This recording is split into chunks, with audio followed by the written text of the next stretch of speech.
Desde que estamos haciendo exposiciones en Tabacalera me ha parecido que es un espacio muy emblemático, de hecho es un espacio muy querido por los artistas y entonces me parecía que era muy interesante crear algo escenográfico dentro de este espacio, dejar a un artista poder jugar con el espacio y con todo el contenido que tiene, ¿no? Que yo creo que los espacios hablan y este en concreto pues a mí me dice muchas cosas y yo creo que Ángel Aro era el artista perfecto por también su calidad de escenógrafo, de director de arte, para poder manejar este espacio de una manera muy personal.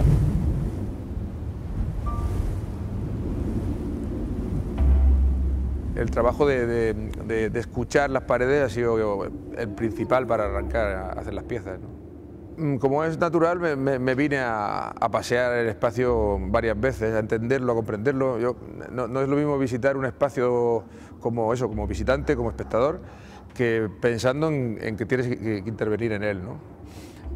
Claro, la visión cambia completamente. Empiezas a buscarlo, a medirlo, a entender cuáles son los volúmenes, los silencios, los ecos y también las texturas, ¿no? Yo creo que estos edificios, la importancia que tienen, más que la arquitectura, son las texturas que en realidad son las voces que han quedado impregnadas en la pared de las vidas que han sucedido, de las labores, de los conflictos, de bueno, todo el trasiego humano que puede haber en un edificio como estos. A mí este espacio siempre me ha parecido un poco laberíntico, de hecho la gente se pierde y luego tiene un elemento también subterráneo que conecta también con el mundo de la ruina. La ruina es quizás uno de los aspectos más emblemáticos que también ha recorrido la historia del arte, ¿no? Desde Piranesi para adelante, incluso antes, y yo creo que este espacio tiene mucho de eso y Ángel ha sabido resaltar claramente todos esos elementos, muy psicológicos también. Había dos cuestiones, una, entender el edificio y dejarlo respirar y que hablara, y otra, que no fuera una mera cuestión antropológica, sino traerlo a una preocupación mía, por lo menos mía, ¿no? A ser posible colectiva.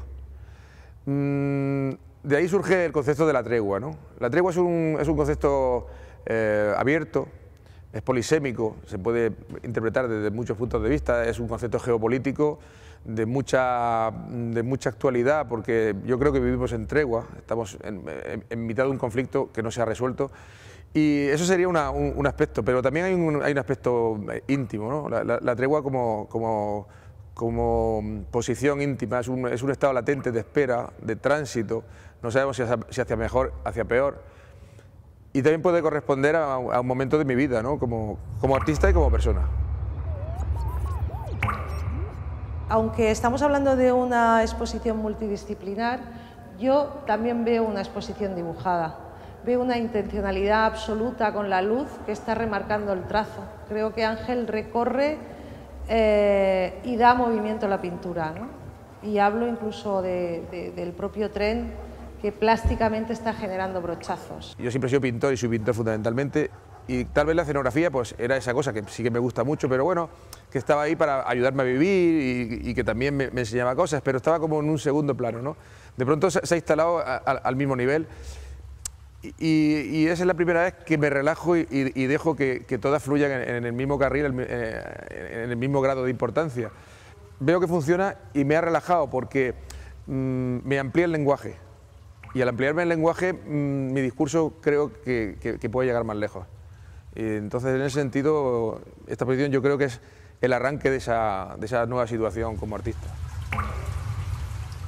La idea de la obra de arte total, que es una idea muy romántica, pero a la vez también ha cruzado toda la vanguardia y ha llegado al mundo contemporáneo. Y Ángel es perfecto para eso, porque es tan versátil que es capaz de manejar muchísimos lenguajes a la vez. No solamente los clásicos como pintura y escultura, sino también el vídeo, la imagen. Ha sabido integrar muy bien también el tema de la música. Wagner decía que quizás la obra de arte total más perfecta era el teatro griego. Y yo pienso que esta obra de Ángel también tiene algo de teatro griego.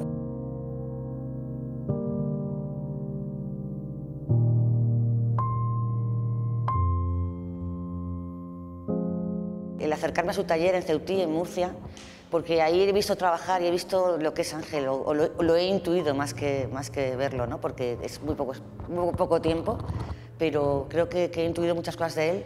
Y a mí me parece que es una persona, un artista integral, en el sentido de que también sabe manejar equipos, compromete a la gente, intervienen muchos técnicos, muchas personas diferentes, con los cuales crea una relación casi de familia.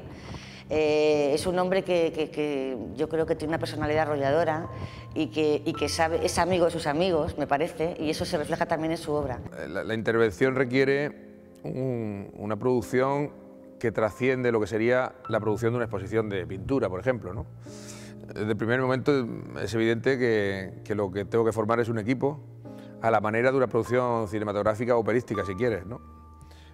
Bueno, ahí tiro de mi bagaje como escenógrafo de cine o de teatro y digamos que en este caso me pongo en el lugar del director, de la dirección, por primera vez. Aunque no hay un texto, digamos, sí que hay un texto subyacente sobre el cual yo me voy basando y voy configurando las distintas piezas o estancias, y para eso voy organizando equipos que en unos casos son equipos que atraviesan toda la exposición, o sea, todas las piezas, y en otros casos son específicos para una pieza. Y si tengo algún mérito es haber elegido un equipo que ha entendido muy bien el proyecto y que se ha implicado mucho más allá de lo profesional.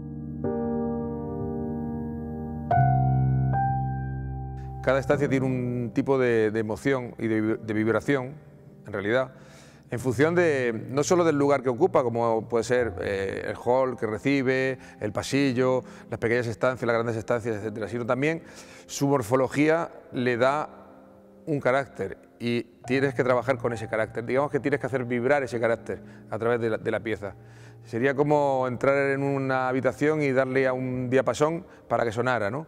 En cada habitación suena de una forma distinta y eso hay que tenerlo en cuenta. Hay que tener en cuenta que el espectador va a ir recorriendo un trayecto que es tu trayecto, el que tú le has propuesto como artista, pero al final es su trayecto. Para mí era importante darle los datos suficientes al espectador para que, digamos, el relato estuviera en unos parámetros emocionales que a mí me interesan, pero lo suficientemente amplio como para que fuera particularmente suyo. Me emociona la pieza del barco porque creo que prologa muy bien la exposición. Es decir, son piezas que formalmente funcionan independientemente, pero que están interrelacionadas, ¿no? Creo que eso explica muy bien la exposición. Creo que es un prólogo absolutamente sincero, ¿no? Con una pieza que no has fabricado, sino que has encontrado y has intervenido, ¿no? Entonces, es una pieza majestuosa, es una intervención que dignifica lo que eso fue en el pasado de una manera bellísima, además, ¿no? Y creo que está hablando de heterogeneidad, de diversidad, de posibilidad de convivencias múltiples y al mismo tiempo de interdependencia. El principio, ese barco varado, que me parece que indica, que simboliza muchísimas cosas, ¿no? Por lo menos a mí me simboliza muchísimas cosas, creo que además es universal, no solamente a mí. Y esa idea de meter un barco dentro de un edificio es algo impresionante, ¿no? Es como esas películas de ciencia ficción en las que de repente aparece una ciudad vacía y encuentras cosas descolocadas, ¿no? Tiene un punto también irónico, un punto curioso, ¿no? Y luego el tren me parece maravilloso porque mezcla los follitraques tan increíbles de él con esa idea del camino, el movimiento, luego el vídeo que sigue al tren es espectacular. Me parece, es quizás las dos piezas que más me han gustado.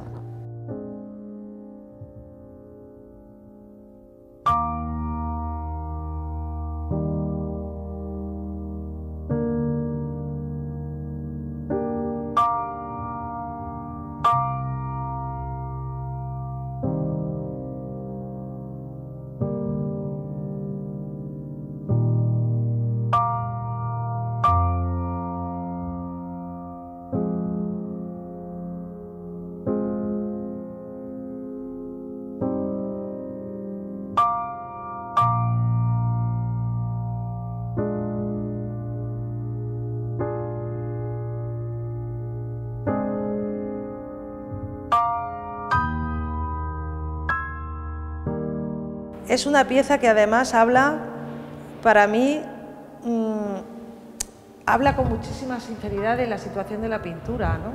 De todas esas tonterías que hemos estado diciendo, que la pintura ha muerto, igual que si dices que, yo qué sé, que el teatro ha muerto, o que el cine ha muerto, que es una estupidez. Son lenguajes creativos necesarios, ¿no? Y son tan necesarios desde el primer momento en que alguien tiene la necesidad de hacerlo. Y creo que esa pieza, además, habla de la batalla que libra la pintura, ¿no? Y sin embargo pienso que toda esta exposición es una exposición pintada. Todo tiene movimiento, todo tiene brochazo.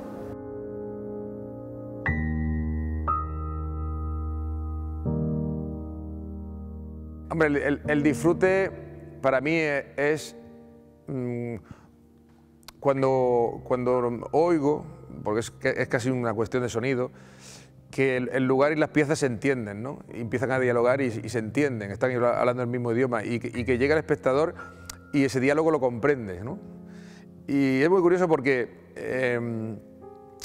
muchas veces son espectadores que no están habituados al arte y me da mucho placer comprobar como un espectador que no es asiduo del arte contemporáneo, etcétera, que tiene sus claves y sus mecanismos de comprensión, llega a entender ese diálogo y llega a, digamos, a emocionarse o a sentir algo y te lo dice, ¿no? Y te dice, es que me he emocionado, he sentido esto, no sé explicarlo, pero lo he sentido. Y eso quiere decir que ese diapasón del que hablamos, no solo lo he hecho yo vibrar en la sala, en la estancia, sino que ha vibrado en el corazón del espectador. Y eso es muy gratificante.